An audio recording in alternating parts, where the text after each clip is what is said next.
I survived the quilt show. I did some stitching. It is a really good thing I have before and after pictures because keeping track of what I'm working on right now is kind of a blur.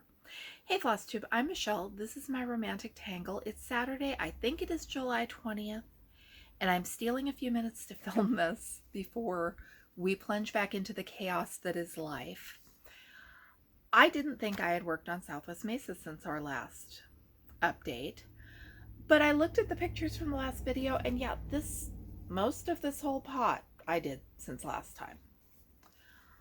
I love this. The moral of this week, I took it over to the quilt show to show my mom, and you have to prop it up and step back from it to get the full effect. Otherwise, you get caught up in the colors of this rock that when you look at it really close, you go, why is there purple? Why does it look like that? I am in love with this project. This is my current passion project. And for whatever inexplicable reason, when I sat down to stitch yesterday, I felt like working on this bush over here. This is not fun stitching. It is the stuff you get through to get the picture that you want. And so, doesn't make sense, but I am going to go with it. And I guess tonight I'm stitching this. Having said that, I will probably do something totally different and stitch sand or rocks, but either way it's fine because it's going to get done. This has been like a 24-year attempt. This is new as of this year. The original 24 years ago did not go well. I made it to the quilt show. It was up in the air until the last minute. And I didn't realize, because it was up in the air, I wasn't really working hard on packing or planning too hard because I was going to go or I wasn't going to go. And it was going to be fine either way. But then I realized the night before I was supposed to leave the house that I did not know where my favorite tote bag was. I think I had it at last year's quilt show. I don't think I've seen it since. And I thought about sewing a new bag because you do not buy bags. And that just did not seem plausible until Thursday. Mom and Dad and I went out for dinner and we stopped at Hobby Lobby and walked into their fabric section, and I saw the gorgeous display of duck fabric, and one of them had bee skeps on it. And so I bought 2/3 of a yard, and I bought some honeycomb to line it with, and we got home and back to their house. The sewing room is in the loft.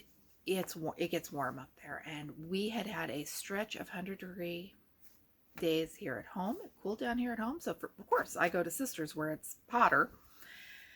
9 o'clock the night before the quilt show, I finally decided it was now or never. I sat down and I sewed a bag. This is not my original plan for this bag. Originally I wanted a zipper and some other bells and whistles. The fact that I got it done at all is some kind of wonderful miracle. I know how to stitch a bag. I can stitch a bag. I can stitch a bag at the last minute. I have stitched a purse. I'm saying stitch, I should be saying sewed. Is it stitching if you do it with a sewing machine? I have sewn a purse from scratch without a pattern the night before we left on a family vacation. But I was working on this, trying to remember how to box the corners of the bottom and how to do all the little details that should have been second nature. It was fun. I'm glad I did it. Worked perfect at the quilt show. Glad I have it now. I really want to know what happened to my Nancy Drew bag. I have not stitched on the Blueberry Buckle Lane house since last update, but I did start Lucinda Hawkins' Liberty House. There's going to be a house over there and a flag and all kinds of stuff, because I knew that I wanted to start the framework of this house before I finish this house, because that way I'll have something easy to stitch on. That is at least the plan.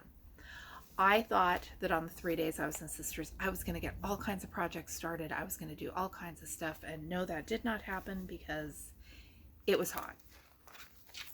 I cut fabric and I zigzagged edges, and I started sort of gridding, but no. The math was eluding me. This is the Nevermore Raven from this year's Just Cross Stitch Halloween issue. I like this a lot. It is fun. Whatever is going on here with the lacy pattern of the moon and the raven itself is very entertaining to stitch on. I don't think this is going to take very long. This is a couple hours of stitching right here. And in my last video, I said I was going to start a sock. I started the sock before I went to Sisters because the shawl was bigger than I wanted to haul to Sisters. What do you have to accomplish to count it as a start? Because I'm not sure that that is it. I mean, I've got the right number of stitches on my needle to keep increasing and making a toe, and at some point I'm gonna settle down and do that. This will be easier to pick up and finish the toe than casting on the toe and starting from scratch, but just barely. In any case, I've got my socks in a bag. They are here when I want to do them. I've got little salt box houses and their floss that are here when I want to do them. And I keep picking up this thing because I absolutely love it. So stitching's good. Thanks for watching. I'm Michelle. This is my romantic tangle. I think I'm going to work on this tonight.